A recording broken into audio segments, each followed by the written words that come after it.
Thank you.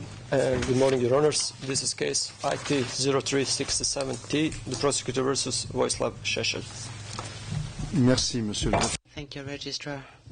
Today is the 15th of March 2012. Let me greet you, everybody in the court, including the interpreters assisting us. Good morning to the OTP representatives, and good morning to you, Mr. Šešelj. You may proceed. You may continue with your closing arguments.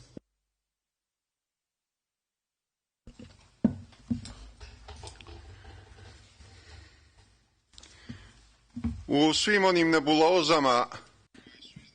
all those nebulous assertions put forward by the prosecution, there is one that is particularly striking, and that is that beyond a reasonable doubt, evidence was provided to confirm that I am responsible for certain crimes. And I repeat, without a reasonable doubt. Now, how is that possible?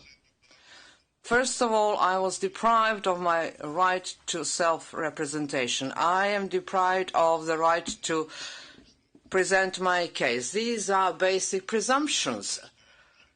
And that is the equality of arms that I should have with the prosecution. I never asked for the equal account of money that the prosecution have spent in this case. Just take a look at how many people are employed in the prosecution, people who were involved in this case. We have had 6 prosecutors presenting their closing argument here. Do you remember at all the prosecutors that appeared before? I can't remember them. One of them was Mrs. Retzlaff. Then we had, what was her name? And I published a book about her. Now her name is eluding me. Then we have Mandis and Tetril. It's impossible to remember all of them. Now they worked full-time on this case, whereas I didn't have anyone who would be engaged full-time on my case. I had a few associates, or rather quite a few of them, about 25, but they were able to provide assistance as much as their regular commitments allow them, and I'm happy with their work. Thanks to their research work on the ground, they facilitated my task in dealing with the false witnesses in this courtroom. Through their research efforts, they'd made it easier for me to deal with the false expert witnesses for the prosecution. But I was not able to present my defense case, and the trial chamber ignored that. Mr.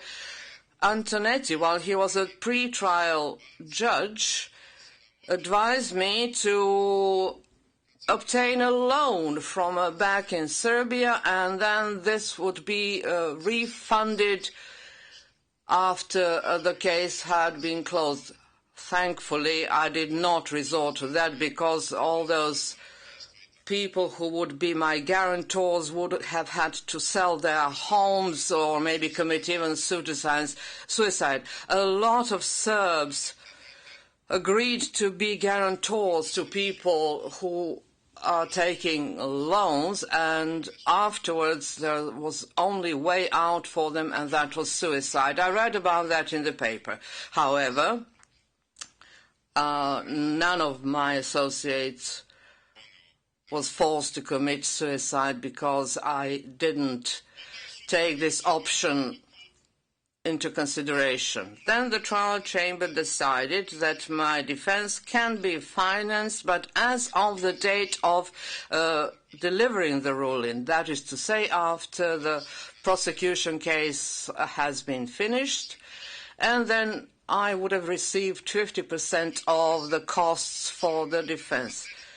If it had been the usual 50% for third category of defense from the beginning of my proceedings, from the day I came to The Hague, that would be substantial. But the court does not want to effect any retroactive payments. The argument against this is that I did not provide necessary documents. However, the court has all the necessary documents. I provided in hard copy everything that my team was working on, including their studies, their analysis, and their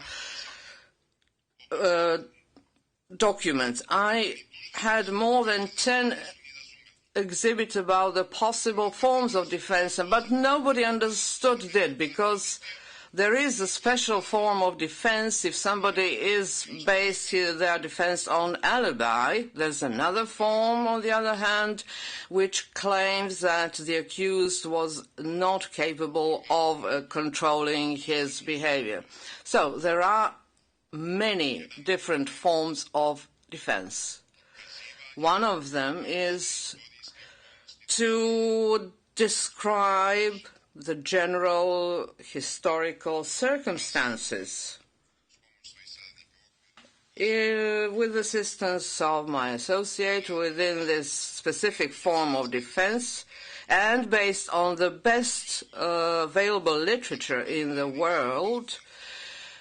I dealt with the role of the Vatican and the Roman popes over the centuries of genocide committed against the Serbian people.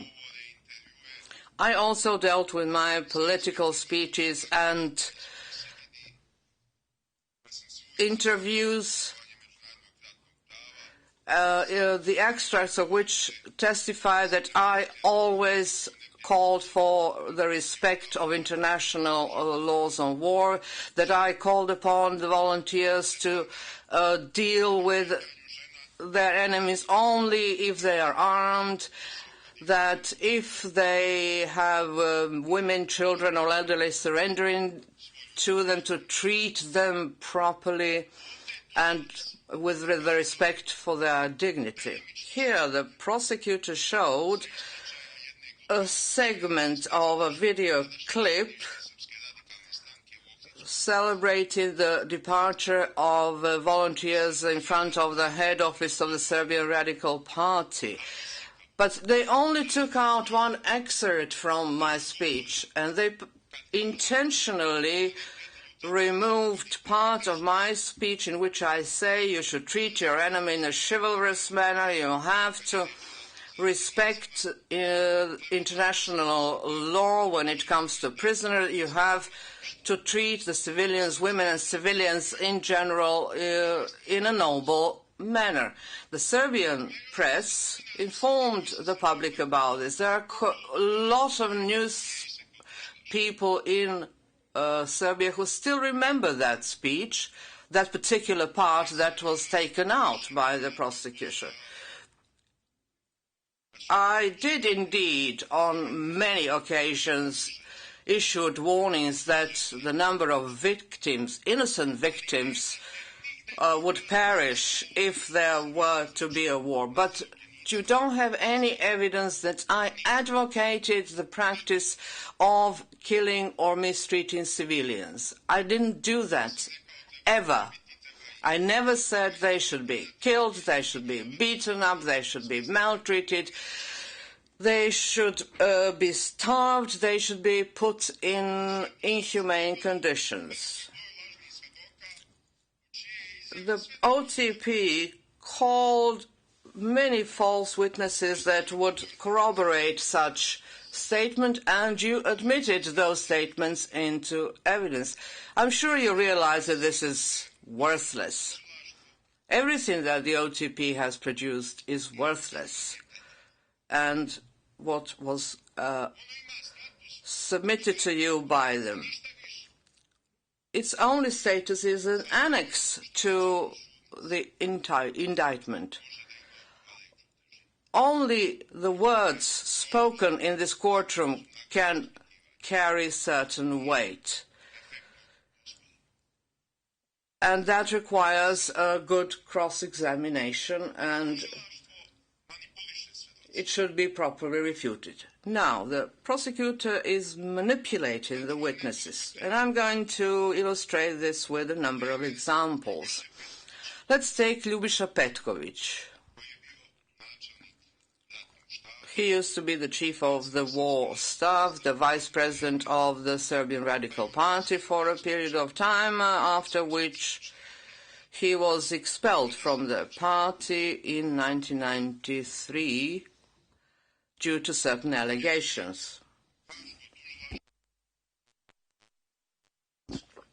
Through their field office, the OTP asked him to come for an interview, and they intimidated him. They issued threats that he would be indicted before the Hague Tribunal. He became so afraid that he agreed to a variety of things that were suggested to him to be included in his statement. However, if you look at his statement as a whole, you can't find any charges against me for the commission of crimes, for the violation of international law, etc. Instead, I was described as an autocratic person, that I was the only decision maker in my party, etc. Today, as well as in those times, there is not a single party that has a better democratic internal structure than the Serbian Radical Party. That is equally valid today as it was in the past. We have the best internal democratic structure, and we have the best decision-making process. Being radicals means that we nip things in the bud. We do not follow some other ideologies. We do not succumb to other influences, and we are endlessly faithful to our people. But there was no autocratic behavior in our party. But you made Ljubisa confirm all of this. Okay, he did that. Now what? Are you expecting me to refute that in my defense case? Ljubisa Petković himself refuted that. Everything you gave him to sign, he did sign, until the deadline expired, within which the OTP was entitled to issue new indictments. As soon as that deadline passed, Ljubisa Petković refused to cooperate and obey you any longer. He immediately got in touch with my associate, and he gave them part of the recording of his statement given to the OTP. In interviews, and I published that in my book. But I realized that some things Ljubisa Petković had hidden from us too. He altered his statement and offered to become a defense witness. He rejoined the Serbian Radical Party. He took part in all party activities, etc. And eventually he refused to appear here as an OTP witness. And then criminal proceedings were instituted against him for contempt of court. This made him afraid again. He was assigned a defense counsel from France of Serbian extraction, and he was sentenced to 3 months in prison. He was on our ticket, but he wasn't an MP, and he didn't have a chance of becoming an MP because there are 250 on the list, but we managed to win 79 seats in the parliament. However, the fact that he was strong enough when he appeared here and that he did not recant on his decision not to testify, and he was threatened with 7 years in prison and eventually was sentenced to only 3 months, and all of that we thought that warrants something as a reward for him. We had an MP called Dragan Tasic, who has regretfully died in the meantime. He obtained his degree in Montpellier. He spoke fluent French, and his assistance was invaluable to us. And his seat was given to Ljubisha Petković. You were stunned. You found it odd. Why is that? Ljubisha Petković was the first Serb who stood up against the intentions to be brought here as a false OTP witness here. You saw him here. He's a tiny man, but he survived. He was frightened here. He was frightened here in the courtroom, but subsequently he published a 5-page book about his experience in The Hague.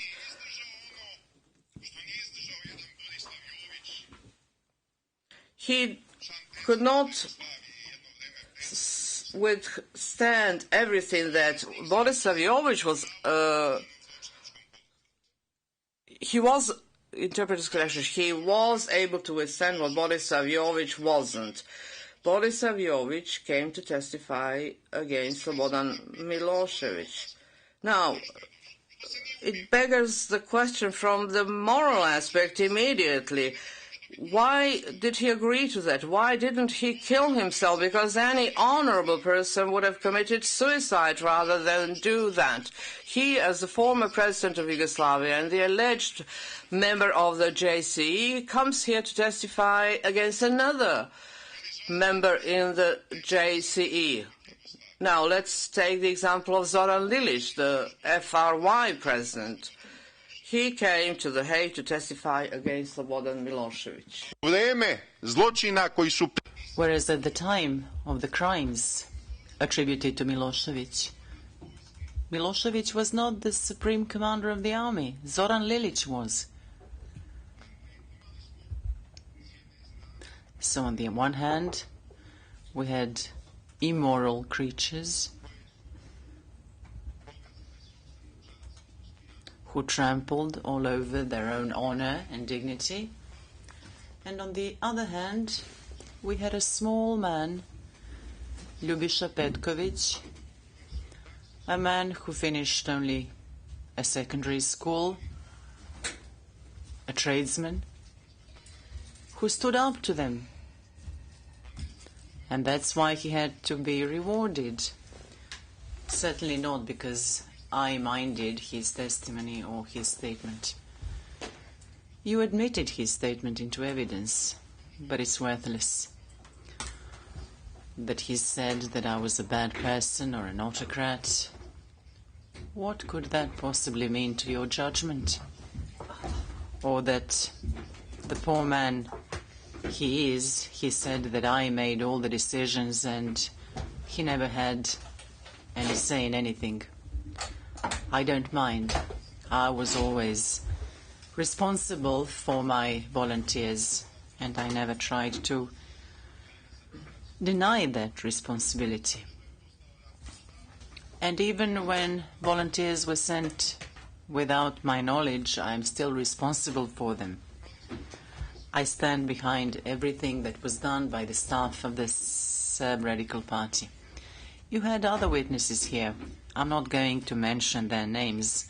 I'm going to divide them in 2 categories.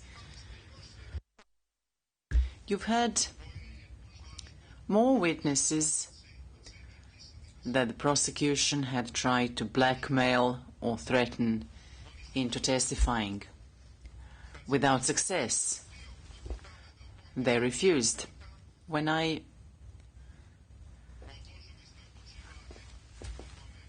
formally filed charges against Carla Del Ponte and her associates, you refused to deal with it. You said you would postpone it until the end of this trial, and then you changed your mind and decided to appoint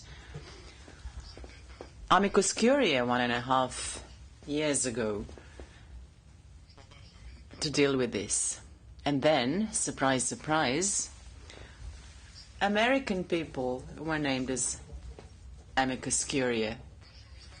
Why not from Bangladesh? Why not somebody from Tanzania or Nigeria, Niger, Argentina?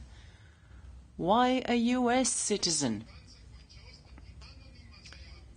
Plus an American who would remain anonymous to the public. Why does that person remain anonymous to this day? Is that person afraid of something? What are they afraid of? Why is their name kept in secret? Why are parts of his or her report kept secret even from me? I've shown my version here in the courtroom with whole pages redacted. Why? Because that person did a very dirty job. And they did not want anyone in the American legal circles to know that they had done that. They would have lost face. But you admitted their report. Despite a huge number of shortcomings that the President, Judge Antonetti, highlighted in his dissenting opinion. I found some more flaws in that report, but all the serious flaws were highlighted in the dissenting opinion of Judge Antonetti. He even found certain points that I could not have found myself, and then he himself voted to admit that report. What does it mean now? The prosecution wants it in evidence. I also want it in evidence, but I want the whole report unredacted, even if you choose to base your entire judgment on it, because that report also compromises the ICTY as a whole and the great powers standing behind it. The second category of witnesses, the witnesses who caved in before threats and pressures and agreed to testify falsely and blabbered God knows what to OTP investigators, things that had no support in fact. But most of all, they just signed whatever the investigators suggested to them, whatever was put to them, whatever the investigators thought would fit with the indictment, on pain of being indicted themselves, unless they do so. And as soon as the deadline that the Security Council had given you for bringing new indictments had passed, the greatest majority of them turned against you and joined my team to tell the whole story, to give new statements and to offer themselves as defense witnesses. And now, the prosecution, in their final brief and in the closing arguments we've heard here in the courtroom, invokes the prior statements of those witnesses without even mentioning the later ones. So those statements written by the prosecution itself is truthful and reliable, and what the witnesses said later is not accurate. Did I blackmail anyone? Did I bribe anyone? Did I give any incitements? What kind? What could I possibly offer? Not only in this case, but in any other Serbian case in this tribunal, it never happened that a prosecution witness was killed, deprived of their property, physically attacked. There is no such case. The regime in Belgrade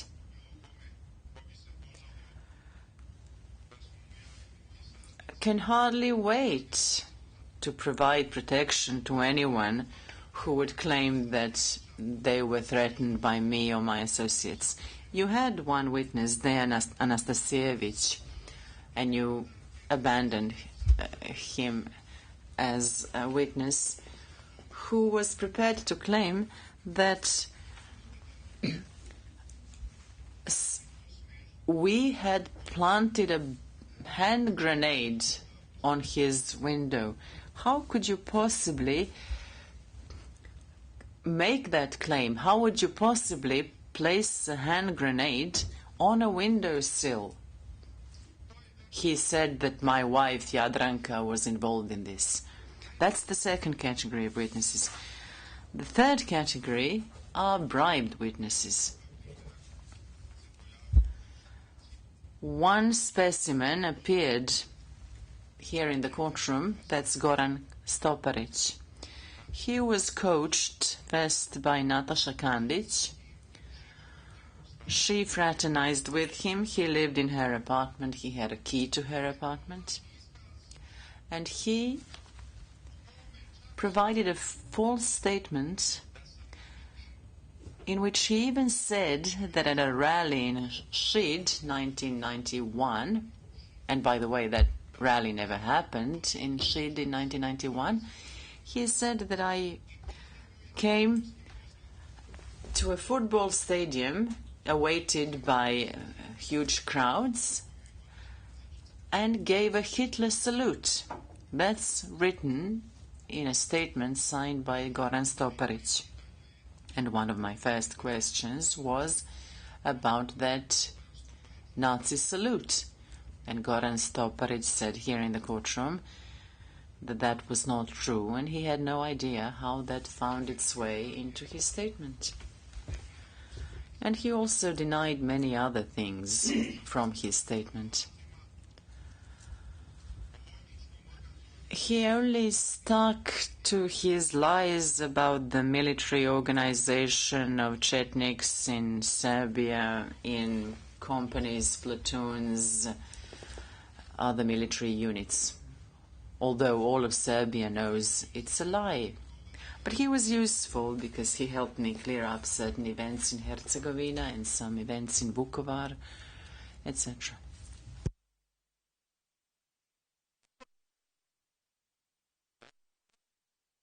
But never mind. If this were a real court, the trial chamber would have immediately decided to prosecute members of the OTP who had admitted this statement of Goran Stoparic, claiming that I had given a Nazi salute to a crowd at a rally in Šid. Goran Stoparic cashed in on his services to the tribunal in a big way. He testified in the Milosevic case. He got residence in a Western country. He received a large amount of money to start a private business. And by selling his soul to the devil, he provided very well financially for himself. There are many other similar cases. Remember, we had a report from the Victims and Witnesses Unit after the first day of Goran Stoparic's testimony that Natasha Kandic had made a telephone call to him, making certain suggestions that were not explicitly described, but they were clear. Your own service informed us of this. Was anyone held responsible? No. Take witness 026. He also agreed to sell his soul to the devil. He testified falsely in the Slobodan Milošević case.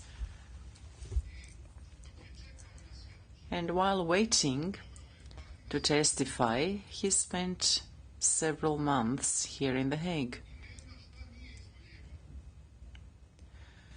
And he was very capricious in his requests. He had over 50 surgeries, dental, cosmetic, you name it,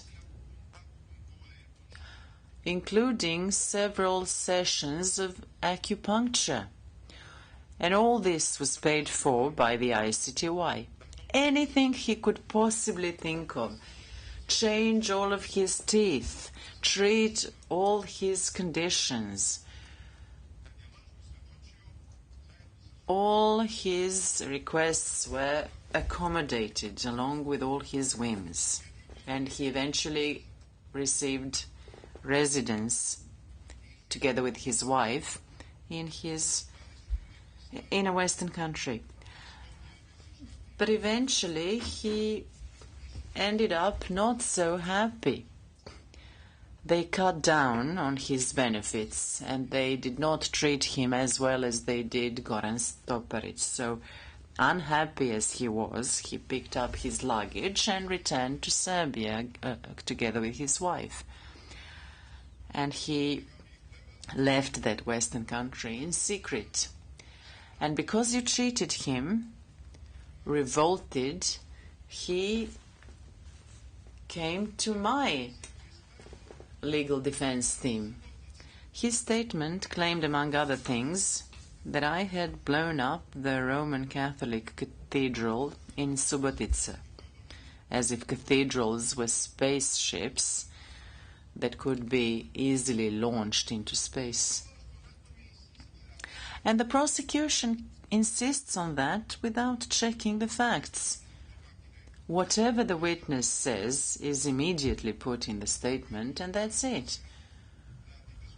What prosecution office in the world proceeds in that way without checking? That never happened. There was an incident involving an explosive device that was not so powerful at the entrance of that cathedral that the police cleared that up. And it was, as it turns out, some sect that did it. But in his closing argument, the prosecutor says the witness was talking about a meeting or a rally in Strem in 1991 involving the expulsion of Croats. And the prosecution treats that as proof. They treat the entire statement of that witness as proof. And you helped them, judges, because you admitted it into evidence. In the early days, you tried to admit into evidence only relevant documents, and you even refused some of mine, although they were perfectly relevant.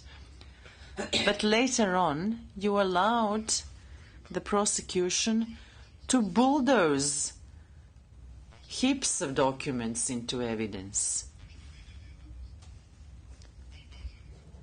You allowed that in 2010 and 2011. You didn't really look at those documents before admitting them, and you didn't allow me to give my opinion on them in the courtroom. You wanted me to make submissions in writing. I'm certainly not going to do that. I want to see you writing your judgment based on those statements. I want to see you writing your judgment based on the witnesses who recanted. And there were also witnesses, and that's the fourth category, whom the prosecution promised everything, but they eventually got nothing. They were not able to move to a third country with their families or get any riches. There was one witness who kept bargaining with the OTP until the second he entered the courtroom. And the OTP eventually gave up on him because there were heaps of evidence that all of his testimony was entirely false. That he had told them fairy tales. There was one witness, a Muslim from the area of Zvornik, whom the OTP gave up on themselves of their own accord. And they said that they would never even refer to his statements. Even the prosecution realized how compromised he was. That was the show put on by the prosecution here. And it was the trial chamber who allowed all of that to happen. We have a lot of false witnesses, Muslims and Croats. We've had the documents here in the courtroom that I presented.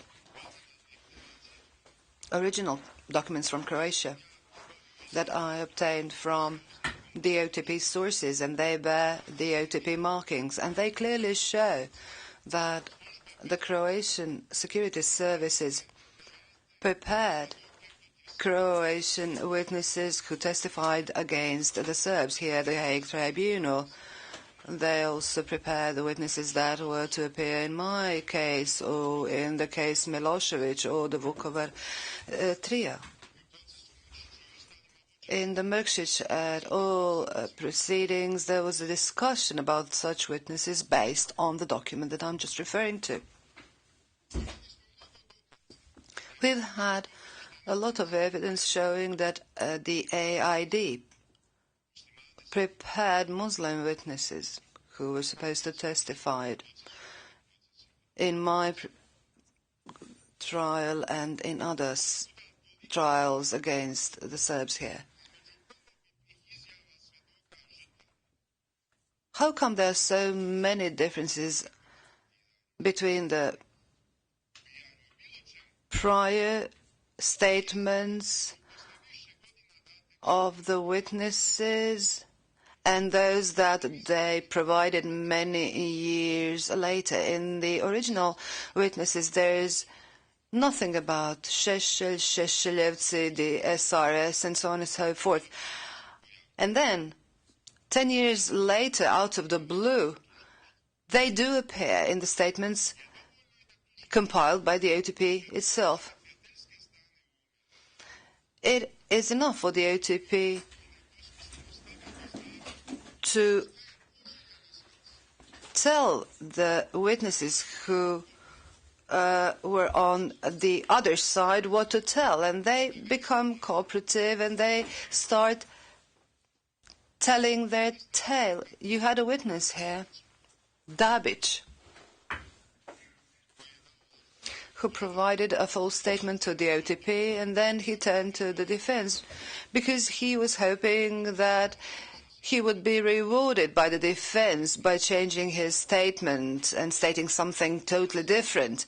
He was not rewarded, and then he got lost. When he came to the courtroom, he said that he had been beaten 2 or 3 days before he appeared in the courtroom, and that he perceived that as pressure put on him. It turned out eventually that he was cleaning snow in front of his house. He slipped, he fell, and he injured himself. When he was in The Hague, he made telephone calls to people and instructed them to call him and threaten him or tell him that somebody was threatening him. And this would have served as proof that he was being threatened, and that's how he was going to elicit something from the OTP, like accommodation or residence in a foreign state. When I examined him here in the courtroom, he said he didn't know anything, he didn't see anything. His statement was basically a hearsay of the things that he heard from other people, and those are the witnesses that you presented before this trial chamber. These are the witnesses that you based your indictment on, the trial, your final brief, and your closing arguments. Your closing arguments were full of preliminary statements by false witnesses. You behave as if those witnesses have never recanted, have never denied their own words, or have been completely demasked here in the courtroom. You behave as if there had never been any cross-examination. A prosecutor should not behave in that way in the sphere of international justice. By definition, a prosecutor is a servant of international justice, and his goal is to prove the truth and not to try and prove the prosecution thesis by hook or by crook. The prosecution is not deemed to be successful if his theses are accepted at the expense of the truth of the matter, and if a judgment is passed based on false arguments. This cannot be seen as a success of international justice or the prosecutor. The prosecutor has to know that he is successful only if the truth is proven beyond reasonable doubt. Mr. Markusen and his team simply do not understand that. They behave like mercenaries who were waging war in Africa. They were given a task, and they never asked themselves whether they are on the right side. They behave like pit bull terriers, and they run towards their target when they smell blood, and they never stop to think. And the prosecutor, not only here, but also in the other trials, the prosecutors with a highly developed sense of moral and honesty, a prosecutor who will position things from the aspect of interest of international justice should behave like that. And they should say, my goal is to arrive at the truth, and when we do arrive at the truth, we will see what the consequences of the truth are.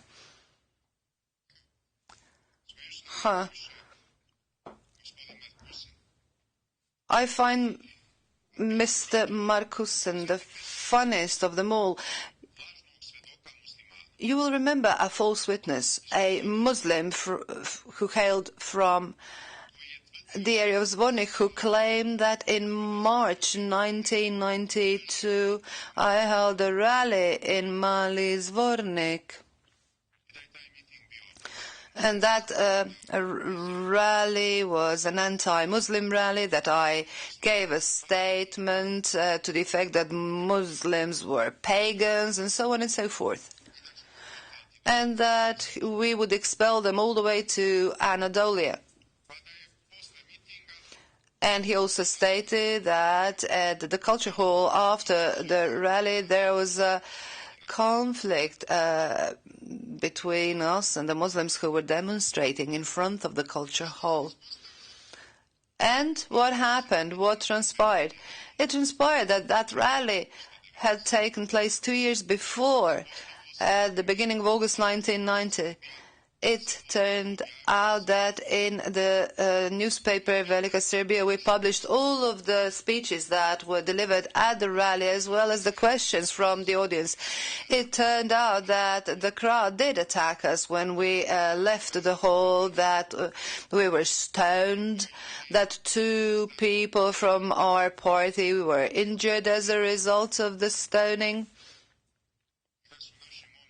and that our lads from our security got hold of some sticks and dispelled the crowd. That was in 1990. The trial chamber gave a task to Mr. Markusen to examine that whole thing based on the newspaper clippings and other reports to find out whether that event did take place in 1992 and how it happened. Here in the courtroom, Mr. Markusen submitted his report and said that there was no trace of any such event. There is a report of the security service, and that report was provided about the border area. According to that state, that report, I appeared in Mali Zvornik on the way to Ljubovia and Bajna Bašta, that I was met by 2 or 3 men from our local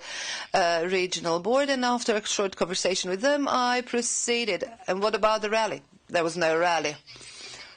There could not have been 2 rallies with the same scenario, according to which there was a crowd waiting for us, a crowd that attacked us and was dispelled by us. And now, a wonder of all wonders happened next. Mr. Markusen insisted on the veracity of that witness, and I crushed that witness's testimony on some other details after that.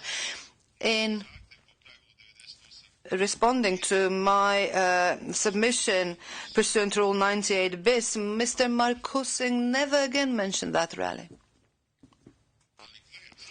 However, another wonder happened. The trial chamber mentions it. A majority of the trial chamber. You wrote your decision as if the meeting had really happened in March 1992, as if this had been proven. How can reasonable judges arrive at such a conclusion? This is beyond any reason. Let's put aside the fact that some other theses, pursuant to your decision, pursuant to Rule 98 bis, are also unreasonable. Obviously, if this is the kind of decision that you make pursuant to Rule 98 bis, I'm sure your judgment cannot be any more reasonable. I want to leave everything to the judgment of history, and history will be the judge of all of us, you and me. I want to bring this to an end before this tribunal.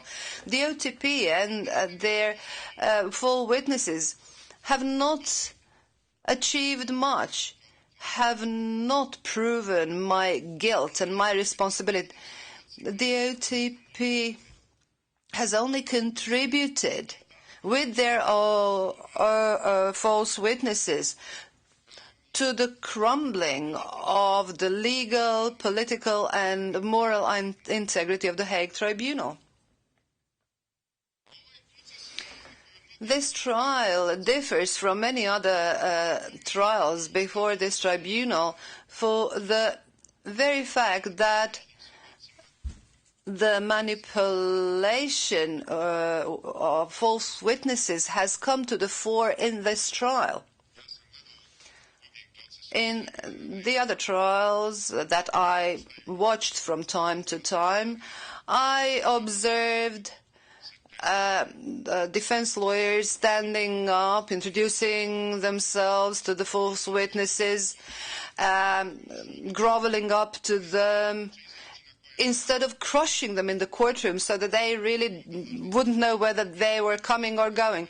We had some false OTP witnesses here who didn't know what had hit them, who didn't know how to leave the courtroom because they didn't know where the door was after I crushed their testimony. The method that the OTP used is absolutely forbidden in both continental as well as Anglo-Saxon laws. My method is absolutely allowed. You even restricted me in those terms. Cross-examination is usually much more merciless than what I did here. You kept on interrupting me. You protected false witnesses. You justified them. You would give them breaks whenever they wanted to have breaks, and so on and so forth. And now we come to a category of false witnesses who are known as insiders. The biggest traitor and the false witness par excellence was Milan Babbage. Milan Babbage was first supposed to testify in my trial, but then the OTP gave up on her. The OTP has a document that Mr. Markusen or somebody from his team mentioned in their closing argument to the effect that Milan Babbage invited Arkan Mirkovic and myself to send volunteers to Republika Srpska. It is a letter that I did receive but never replied to it. We, the Serbian radicals, never sent our volunteers anywhere upon an invitation by Milan Babbage. I never had a good opinion about Milan Babbage. I did meet her several times. I chatted with her, but in revolt, I would turn down her nebulous conclusions, hypotheses, assumptions, claims, and so on and so forth. She was the one who said that Muslims were genetically impaired, and I was forever regretting the fact that the unfortunate destiny separated us along the religious lines and separated us into Catholics, Muslims, and Orthodox. In 1996, I was brought to the tribunal in the morning together with Mr. Karadzic, and I reminded Mr. Radovan Karadzic in that vehicle that in 1996 I tried to convince him, and I spent the whole day trying to convince him in his office near Pale not to put up Milan Babbage as a candidate for the president of Republika Srpska when he had to withdraw. His party did put up her candidacy. I told him that she was not normal, that she was not reliable, that she could not be trusted. And he thought that Milan Babbage was the most extreme, the most exposed in the conflict against Milosevic, and would be the best person for the job.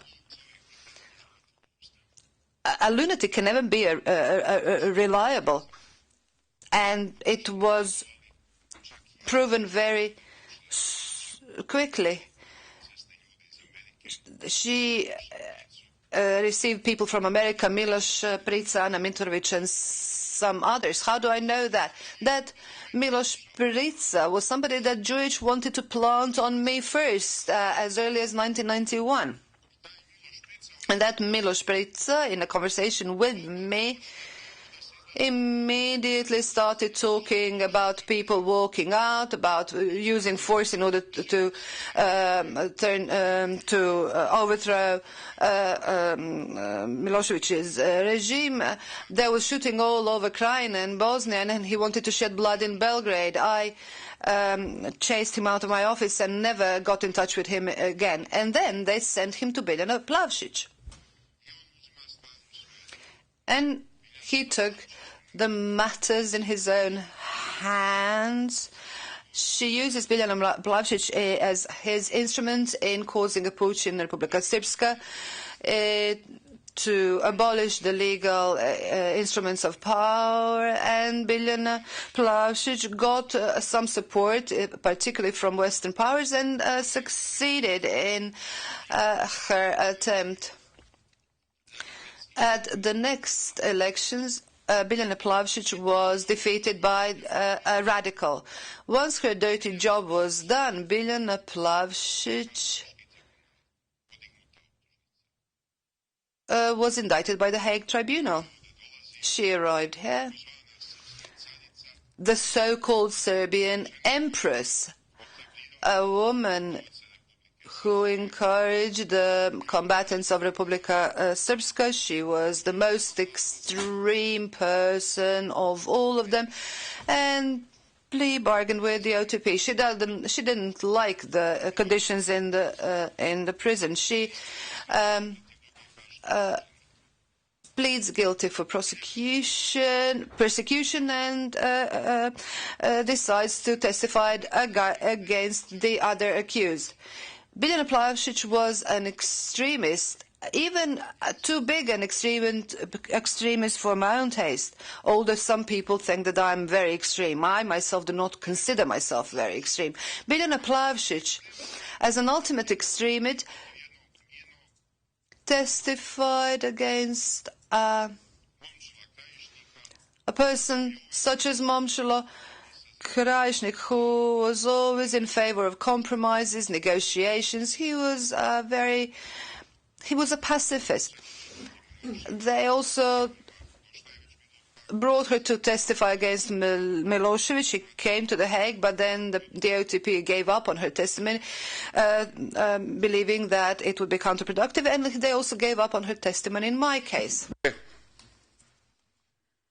Još gori slučaj u odnosu na Borislava Jovića. So she is even worse than Borislav Jović and Zoran Ilić. Now the next example is Milan Babbage, the first president of the Republic of Serbia and Krajina. First, he was engaged by the OTP to appear as a prosecution witness in the Milosevic case. But the prosecution put him before a dilemma. Either you testify against Slobodan Milosevic or you would be indicted yourself. He was a person of weak character, and thereby he accepted to testify against Milosevic.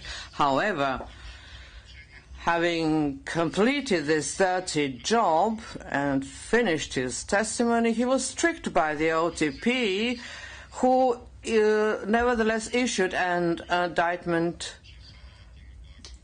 against him. Then new envoys was sent to him with an offer to enter into a plea agreement, and he did so. He admitted his participation in the JCE and persecution, and in return the OTP agreed to sentence him to up to 11 years. However, he was sentenced by the trial chamber to 13 years in prison. Although the OTP was promised him that his family would be relocated to a Western country where he would serve his prison sentence,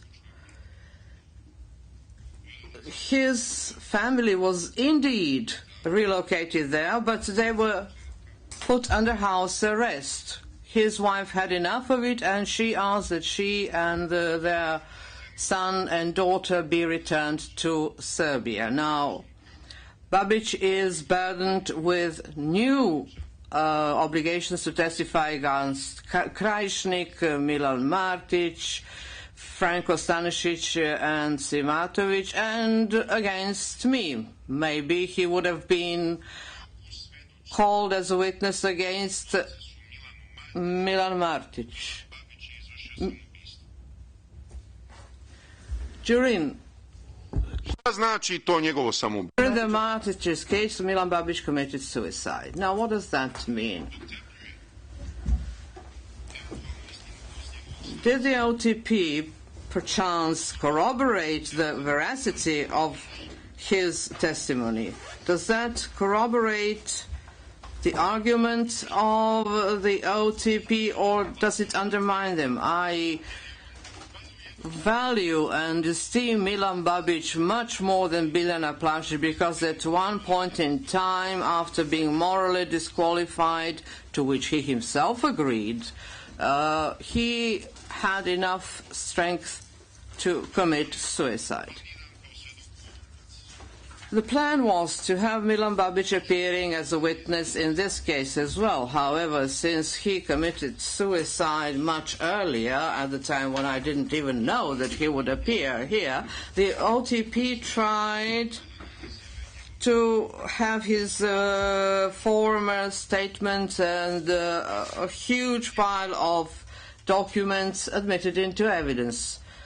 However, the judges refused that because there was no legal foundation for those documents to be admitted into evidence. And then, when the OTP submitted their third or fourth motion in 2010 or 2011, you eventually agreed to have it admitted into evidence after you had been inundated with such requests from the OTB, and you didn't make any selection whatsoever.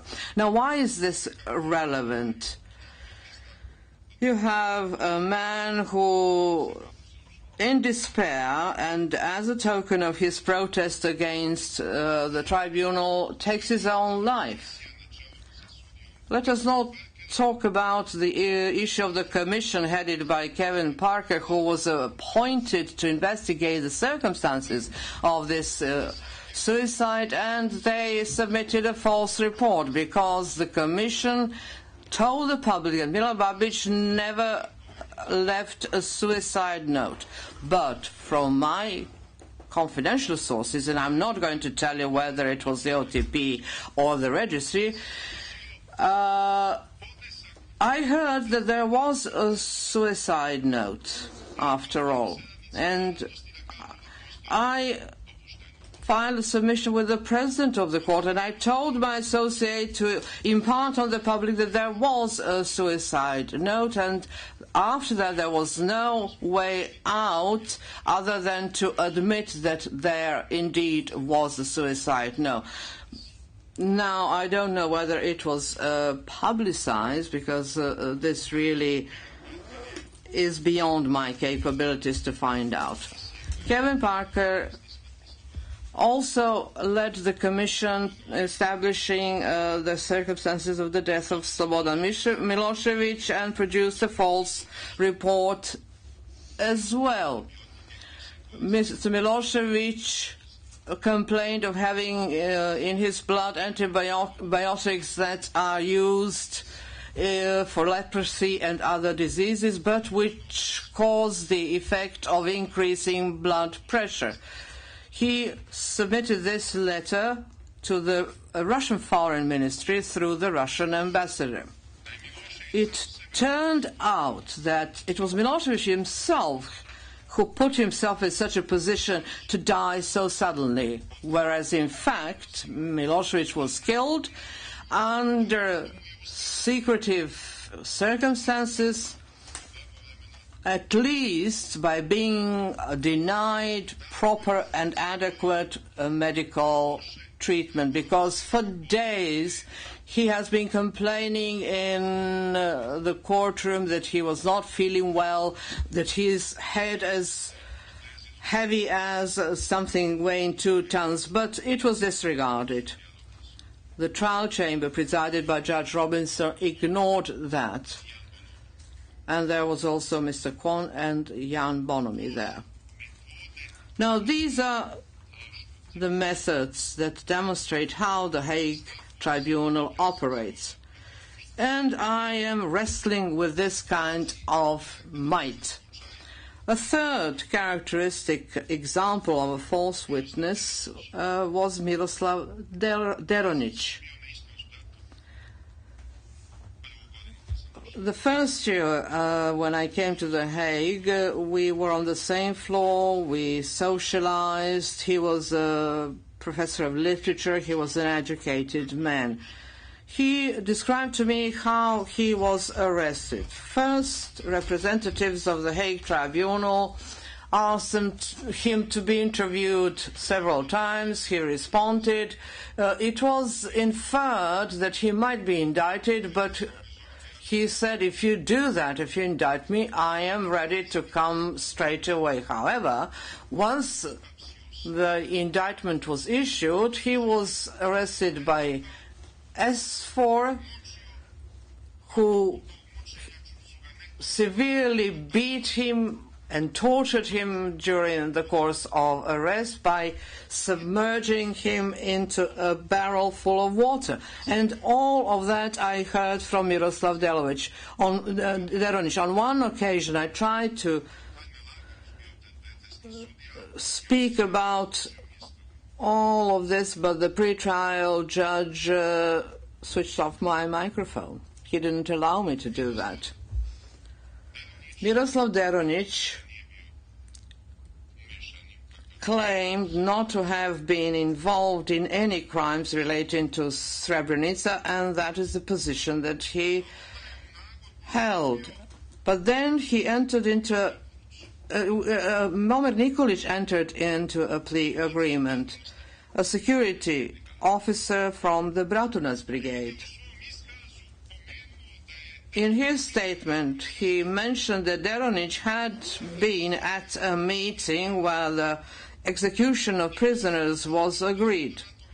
Although Nikolić was not there, but the door was ajar and he was able to hear that. Just like with this unfortunate man who said that by standing at a door which was ajar, he heard me in Vukovar talking with the guards officers. And Momir Nikolić, having signed this, there was no defense against that. That was the first piece of evidence against Deronić. And then the envoys were sent to offer him a plea agreement. Both in his case and in the case of Milan Babbage, Vera Petrović played a major role. She is an official psychiatrist of the tribunal. She spent days and days with them, and by applying her methods, made it easier for them to accept a plea bargain. Then Deronić started making up stories against everyone. Members and volunteers of the SRS were never in Bratunac, but he nevertheless claimed the opposite, that they were in Bratunac. First he was referring to White Eagles, then volunteers, and God knows what else. You admitted his evidence, and since Bratunac does not feature in my indictment, I don't have any problem with that. This only demonstrates how the tribunal operates. We didn't have volunteers in Srebrenica in 1992. The Serbs liberated Srebrenica in 1992, and the Muslim forces were pushed away towards Konjic and the surrounding forests. Then Goran Zekic, the local Serb leader, was killed. There were rumors that Miroslav Deronić was involved in his murder.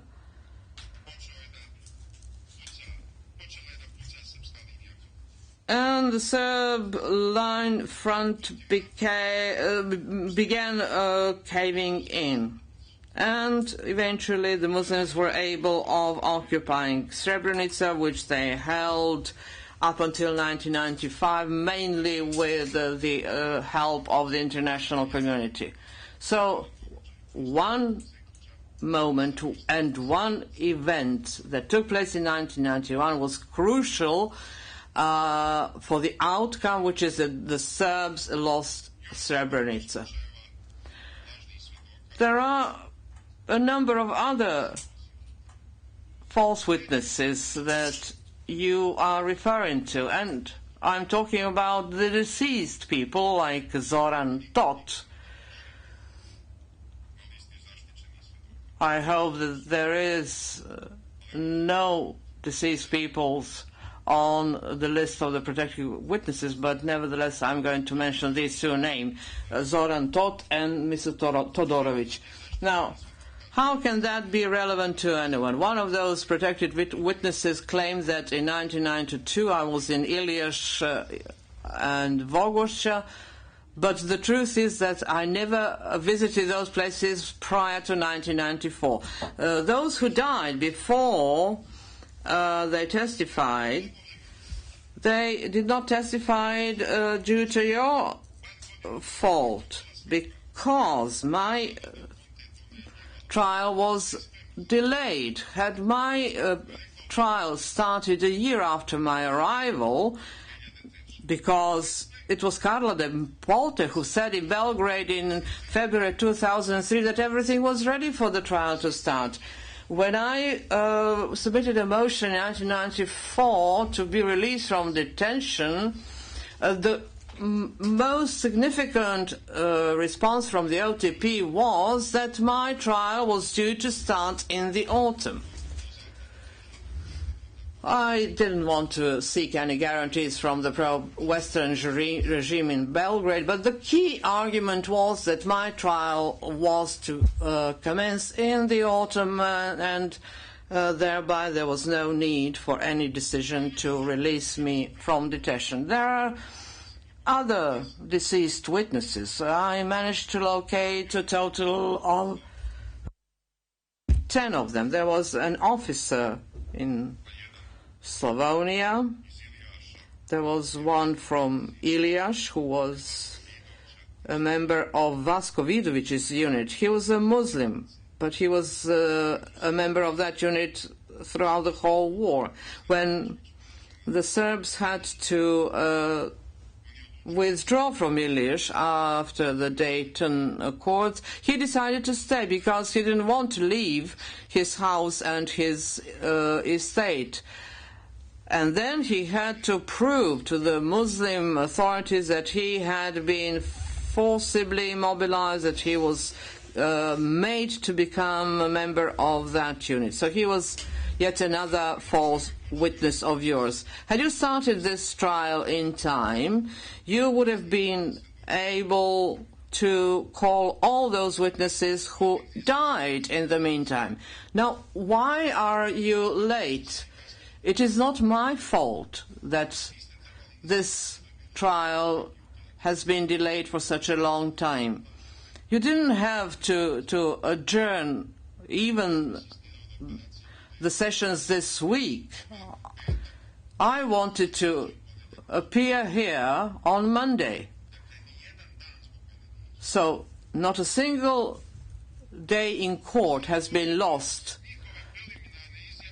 due to my fault. And now you are trying to use their preliminary statement as evidence.